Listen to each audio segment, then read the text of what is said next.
This episode of Techno Buffalo is brought to you by Dollar Shave Club.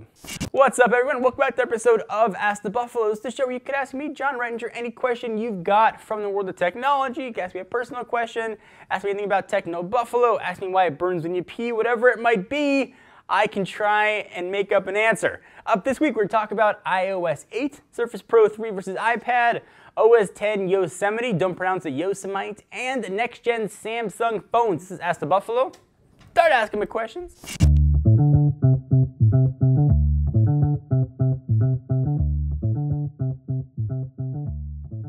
First question comes from Twitter at DCCamper21 asks, hey, at John4Lakers, do you think Apple's going to start to allow more customization in iOS along with the keyboard options in iOS 8?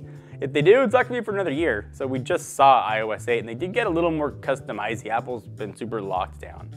Third-party keyboards, super nice. Third-party widgets is now kind of awesome. That's about as third-party as you're going to get outside of apps. But for Apple, those are sort of giant steps. For Android, that's sort of like a, had that forever.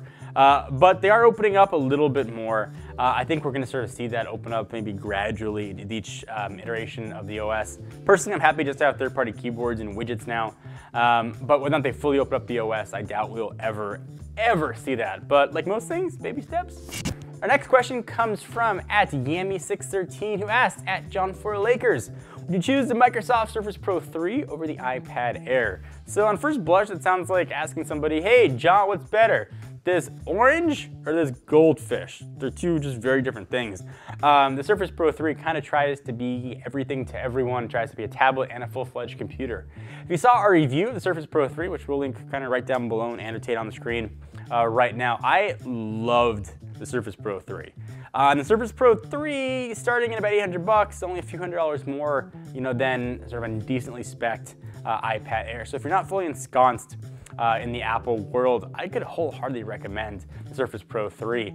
If you're doing a lot of media creation, you may be doing a lot of word editing, or you need something to take notes on, or you want to do some light gaming or video editing, the Surface Pro 3 is an awesome tablet. If all you do is media consumption, all you do is watch Netflix or go on the web, the iPad Air is an awesome tablet, or even sort of the iPad Mini if you want to check that out. So it really depends on what you're going to use it for, but if you want a computer and a tablet, in my mind, there is nothing better out there than the Surface Pro 3.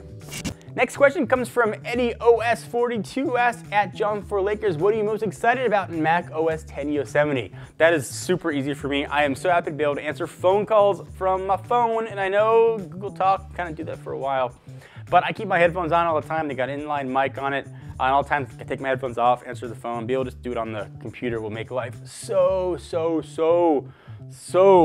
much easier. I'm also excited for the handoff. That's kind of a cool thing to have. But being able to answer phone calls, super awesome. Being able to send actual SMS to non-iMessage users, also super cool. But being able to answer the phone, that is the killer feature for me. What do you guys think? What's your killer feature? I'd love to hear your thoughts on it.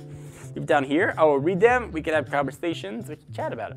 Let me stop the questions just real fast to thank our friends at Dollar Shave Club. Listen, if you're a dude, you know that buying razors just kind of sucks. You got to go to the store, get the key to that plastic razor fortress thing, you then shell out just a stupid amount of money for some razor tech you probably don't need. My razor worked fine before vibrating handles and laser pointers, but my cat does love it. But fortunately, there's a company that's doing away with all of that silly, stupid ridiculousness. It is called Dollar Shave Club, but they made it just stupid simple. For a few bucks a month, Dollar Shave Club ships amazing razors and other bathroom sundries right to your door.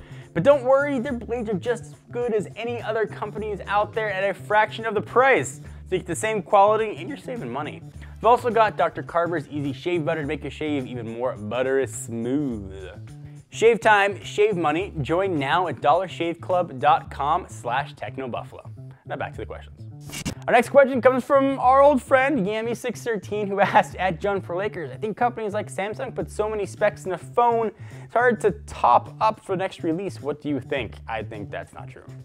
Things get better and better. Even if you keep the specs the same, hardware-wise, things get better. Processors get faster. You can always add more RAM.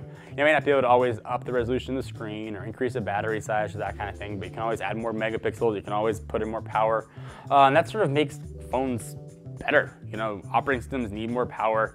Android especially is relatively power hungry, so being able to provide all of that sort of gigahertz awesomeness, I think is really important, especially as operating systems get more and more advanced, things go more cores. I don't think it's really going to be an issue at all. Things are always getting better. We live in a really cool time. Just sort of appreciate that like phones are getting better. Think about what your computer was if you had a laptop or a desktop like 4 years ago. Chances are the specs are pretty even to what the phone in your pocket has now. That's only going to become more pronounced over the next few years. I don't know, it's kind of cool. So thank you guys for watching this episode of Ask the Buffalo. If you want to get a question featured in an upcoming show, every Tuesday, put an article up on technobuffalo.com. You can just leave the questions down below. Otherwise, send it to me on Twitter at John4Lakers or at TechnoBuffalo. Ask the question, use hashtag AskTheBee so I see it. Usually we'll pick 3 to 5 questions each week. Thank you guys again for watching. Check us out at TechnoBuffalo.com. Until then, I'm John Rettinger. Talk to you next video. Bye-bye.